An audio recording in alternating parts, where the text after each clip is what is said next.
So, for you, what's an artist? What is an artist? No, not an artist, an autist. A notice? Autist. Do you understand this word? No, I'm sorry, I don't understand. attends. Non, pas de photo, s'il vous plaît. Ah, pas de... Vous Ça, voulez pas désolé. dire Non, ça, désolé. Mais le son, c'est possible? Non plus. C'est une personne malade, mais qui n'a jamais trop... Enfin, c'est arrivé comme ça, quoi. Enfin, j'y connais pas grand-chose, en fait. C'est une maladie embêtante, surtout pour les jeunes, je pense. Alors quoi exactement Un autiste? C'est une maladie, je pense, peut-être pas de naissance non plus, mais c'est une maladie qui touche le cerveau. C'est une maladie. Des gens qui perdent un peu la tête. C'est dur. Ouais, je sais pas. Un autiste, c'est une personne qui... Enfin, c'est surtout les jeunes que l'on détecte déjà tout jeune. Ça se soigne, je crois, aussi. Un enfant qui vit dans son monde. Ah ouais, question trop dure.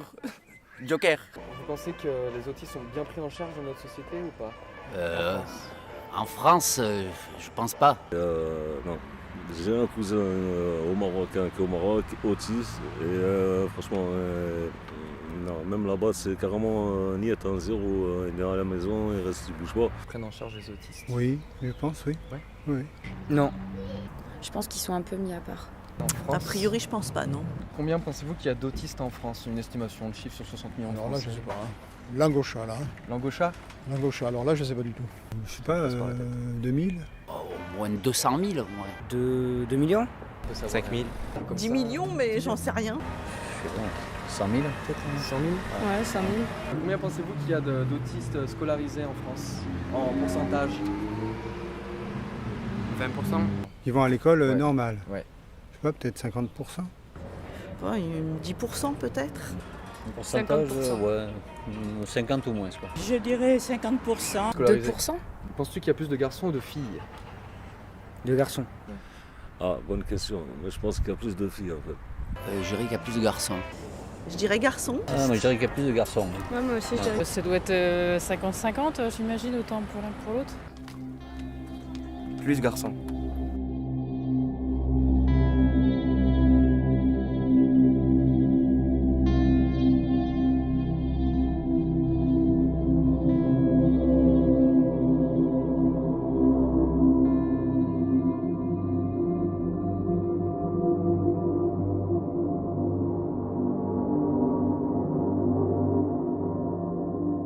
Avant d'avoir été diagnostiqué Asperger, est-ce que tu te sentais différent des autres? Absolument. Avant de savoir effectivement que j'étais un autiste, je savais que j'étais différent, que j'agissais différemment que les autres. J'étais sur plein de sujets un peu plus doués que les autres, mais par contre, j'étais pas trop social. Je voulais pas trop me bouger dans une société, j'aimais pas les fêtes, j'aimais pas les réceptions. Donc je savais que j'étais différent. Hein, je disais toujours, apparemment moi je viens de Mars et vous êtes tous des terrestres. Donc oui, terriens, voilà. C'est par internet que j'ai trouvé une association d'Asperger à Bayonne, et qui travaille en collaboration avec quelques psychologues et qui ont fait le dépistage. Voilà. D'accord. Et ton rôle au sein de cette association? On a commencé en 2013-2014, on a tenté de mettre en place un groupe de jeunes, à savoir que Asperger, c'est une facette d'autisme qui est plus douce que les formes d'autisme connues par monsieur et madame tout le monde. Alors, il est essentiel de connaître plein d'astuces, plein de petits trucs, justement pour socialiser. Et l'association à l'époque m'avait demandé de faire part de mes connaissances, de mes expériences dans la vie, aux jeunes pour essayer de les aider à socialiser, à participer dans une société, parce que évidemment on doit participer dans une société, dans ce monde moderne pour pouvoir avancer. Et comment tu les aides? Je les aide en les donnant des astuces, en les accompagnant, accompagnant. Non, il coupe. Non, attends, ça va pas. Ça va pas? Non, il faut vraiment couper. C'est pas grave. Je suis un autiste. On oublie ça souvent. Et il fait trop chaud pour moi. Ouais, faut peut-être mettre la clim. Toi, tu veux que je cut? Tu peux. On va continuer. Ouais. Je pense qu'ils sont plus en confiance avec moi, dû au fait que je les comprends. Je ressens en règle générale ce qu'ils ressentent. Je comprends leur manière de penser, qui est très particulière.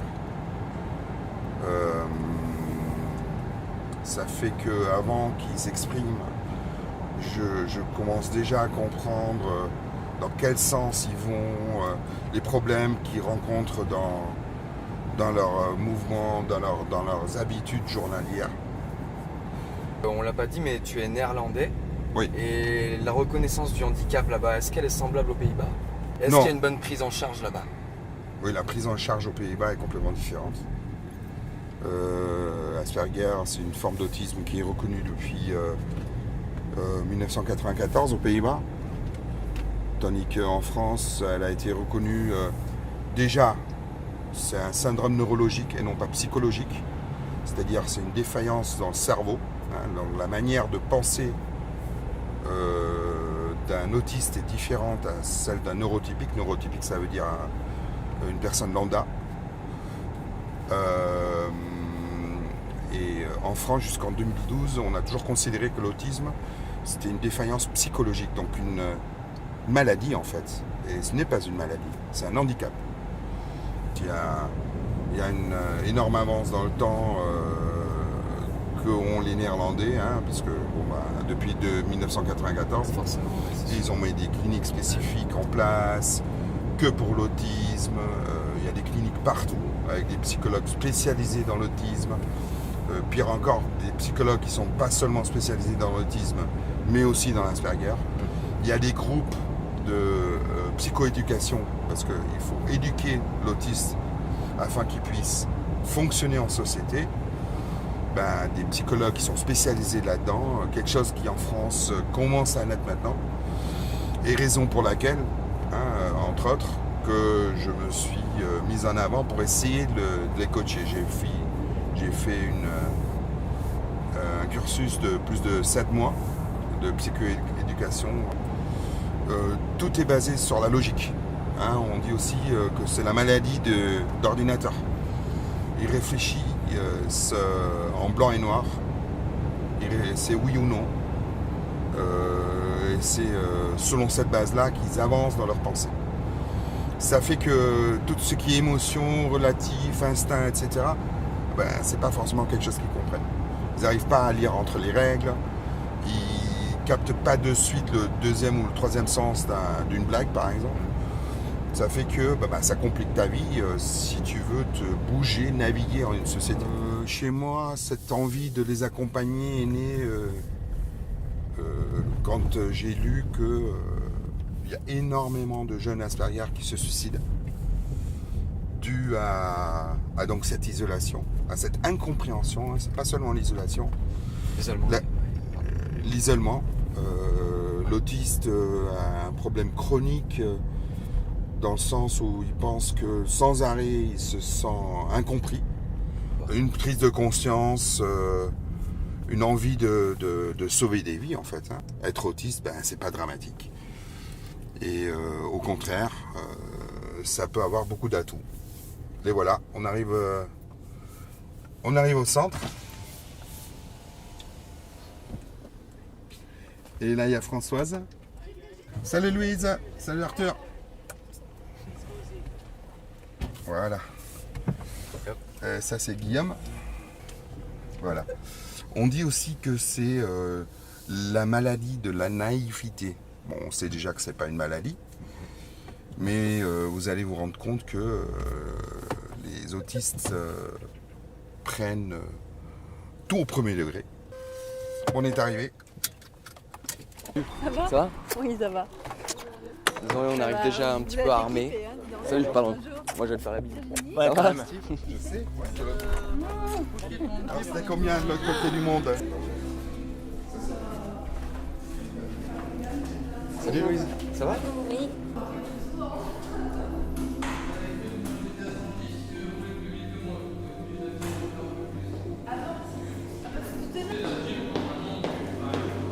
Ah non, non, je vais faire match. Largement. Allez, en Espagne.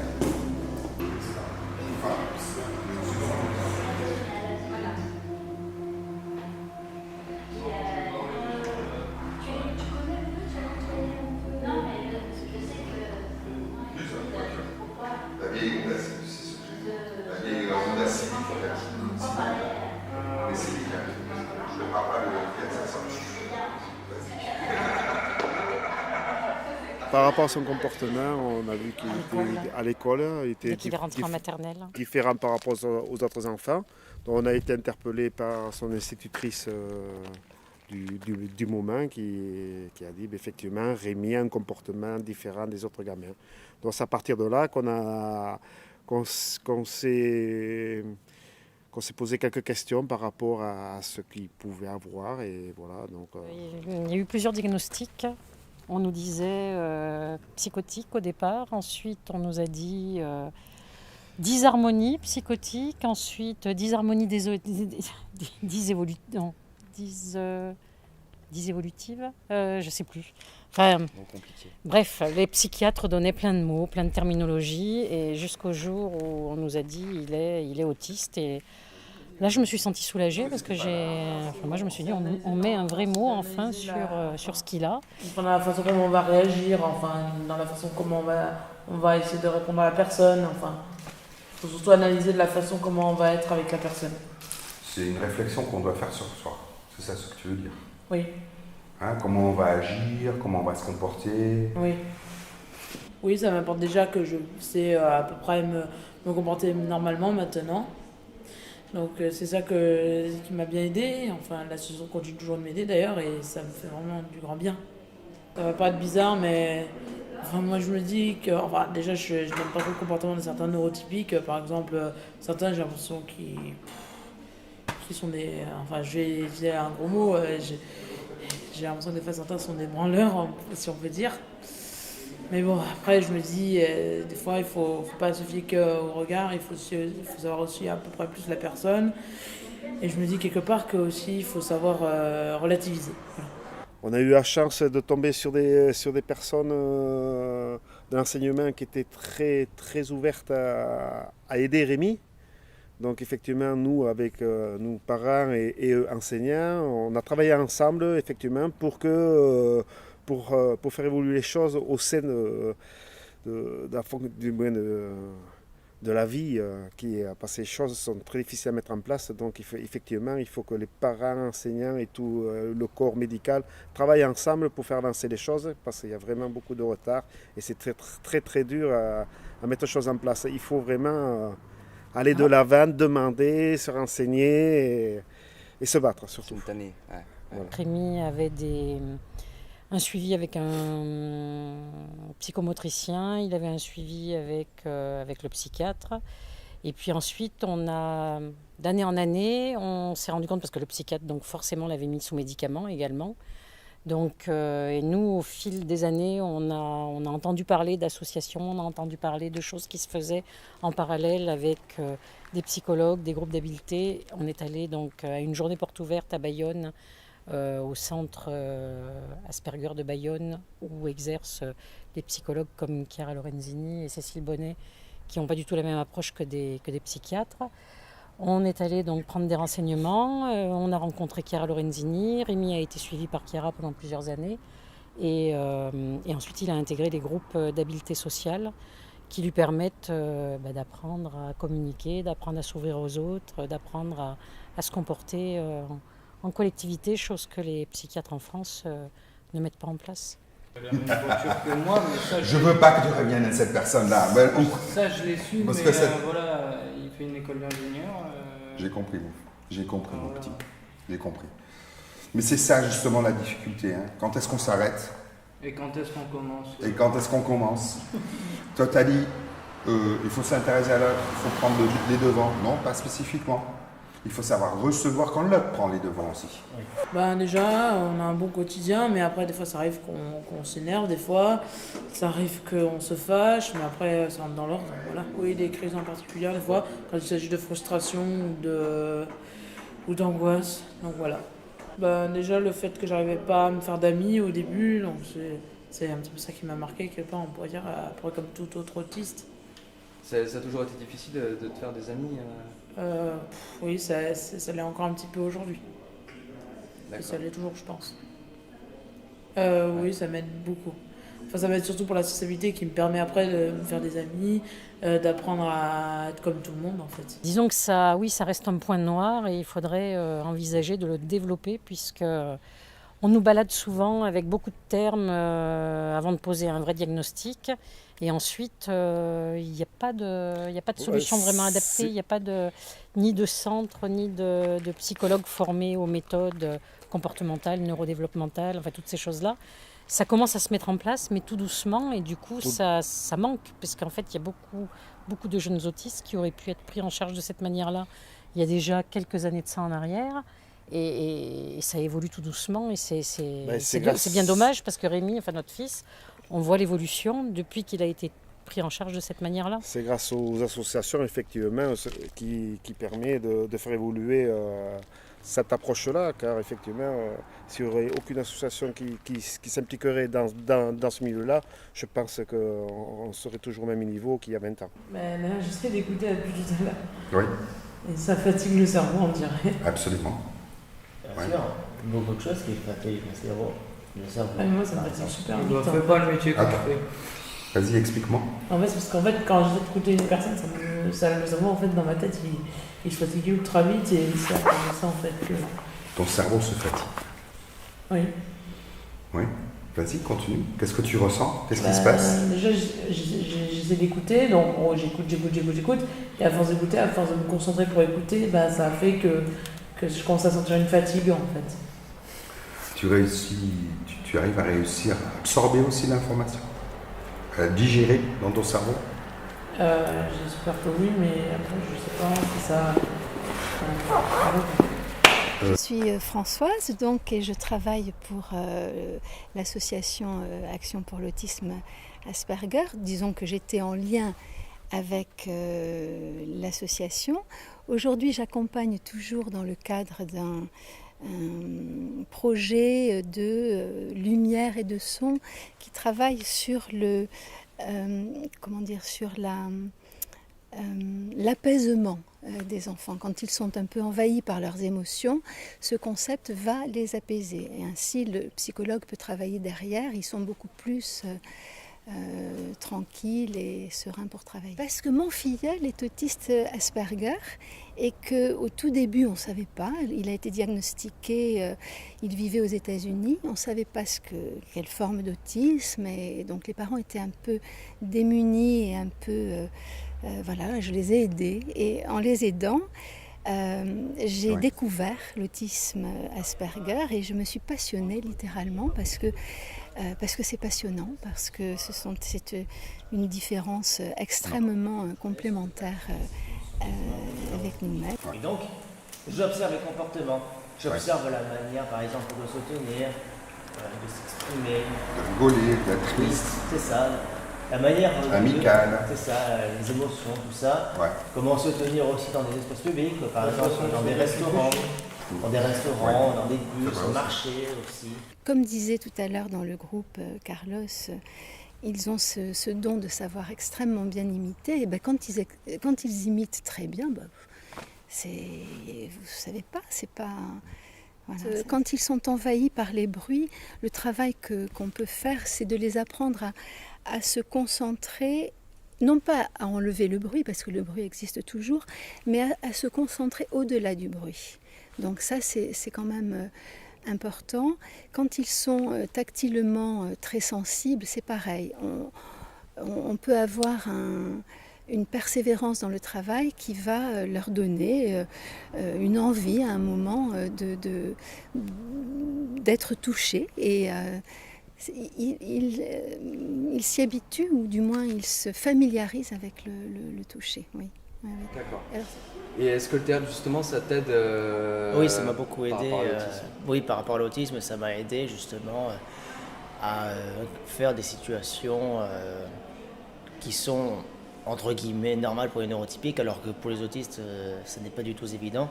Donc oui, ça m'a énormément aidé par rapport au fait, par exemple, d'engager une discussion avec une personne, de discuter entre guillemets normalement avec une personne, savoir écouter, savoir parler, savoir se taire, etc., etc. Ça m'a beaucoup aidé, parce que Carlos, quelqu'un d'exceptionnel, il a en quelque sorte il a une grande expérience là-dessus.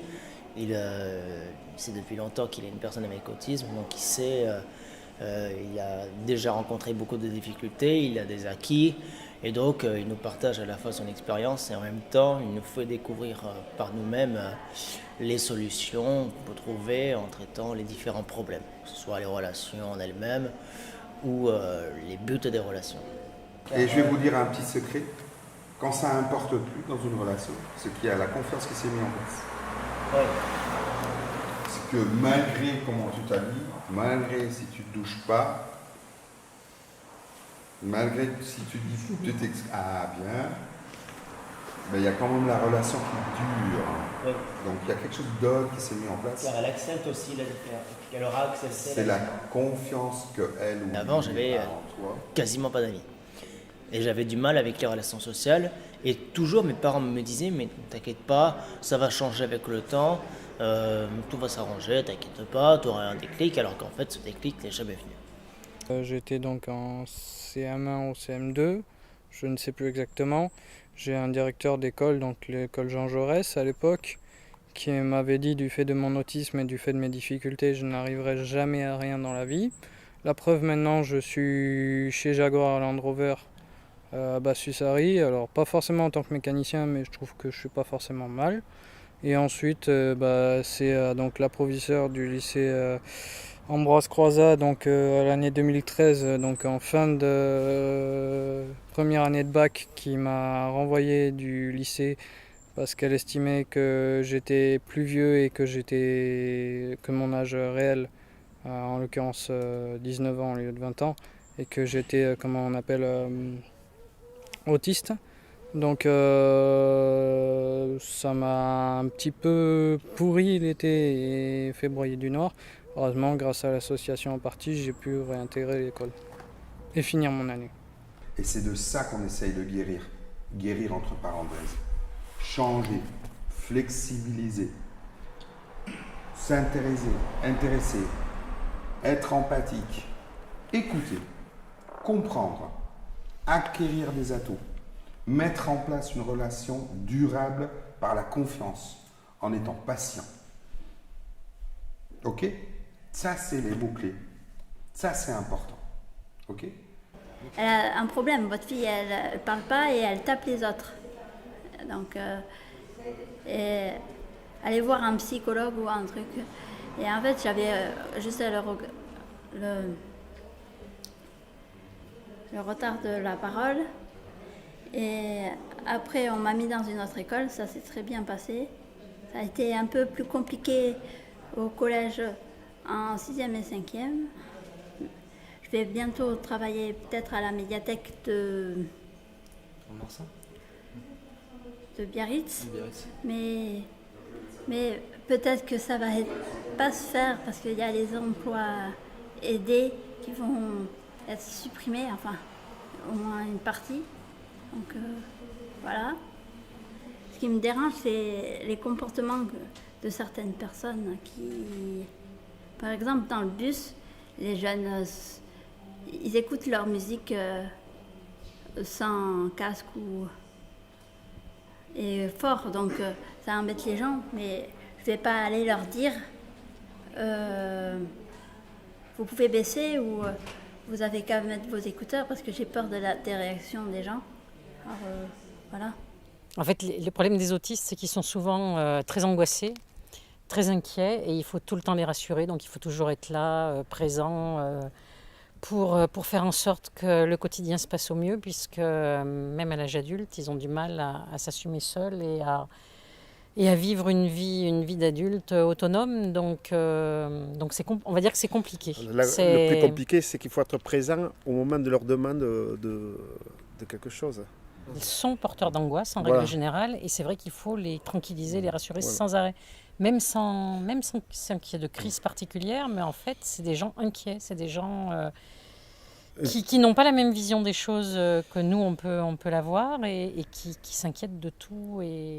Par exemple, un insecte dans la maison, une abeille ou quelque chose qui rentre, ça peut le perturber, et il faut être présent à ce moment-là pour le rassurer, pour faire partir l'insecte, etc. Donc il faut être présent, il faut pas s'autrement. Ça les emporte très vite mentalement. Ils se renferment vers eux, ils se concentrent, et après ça explose. Ils n'arrivent plus à se contenir. Il y a des gens qui sont surdoués, mais ils sont très rares. Hein. C'est une infime portion de la majorité des autistes qui existent en France et dans le monde.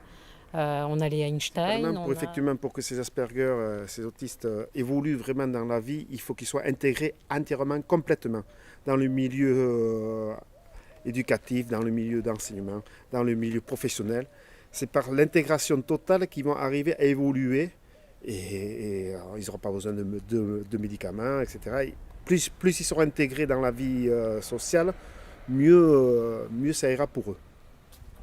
Quand on voit ce qui se passe en Angleterre, en Italie, aux États-Unis ou au Japon, on traite les personnes autistes comme des personnes dites neurotypiques. Donc c'est choquant qu'en France, on dit t'es autiste, on veut dire presque t'es con en quelque sorte. Alors qu'en fait pas du tout. Oui, il y a énormément de préjugés là-dessus, et c'est toujours gênant par rapport au fait qu'en plus il y a une personne sur 100 en France qui est atteinte d'autisme, et on pense surtout pas à ce genre de personnes, on pense au reste des personnes qui sont handicapées, mais on n'accepte pas cette différence qui est l'autisme, on ne veut pas accepter ça, et c'est vraiment dommage. Mon père qui est médecin m'a diagnostiqué personne Asperger, qu'un autisme de haut niveau. Et donc là, ça a fait un déclic, et là, ils se sont dit, ok, on va se renseigner. Donc là, ils se sont rendus compte à quel point il y avait du travail à faire. Donc là, j'ai rencontré beaucoup de personnes, notamment Chiara et Carlos, qui m'ont énormément aidé là-dessus. Et oui, c'est grâce à eux grâce à ces deux personnes que j'en suis là aujourd'hui. C'est grâce à eux que j'ai progressé, et j'aurais rien pu faire tout ça sans eux. Donc vraiment, je leur dis merci. Ce que j'espère un jour, c'est que les autistes auront un jour ils auront la chance d'être compris et de ne pas connaître comme nous on a connu avant 2005, la loi de 2005.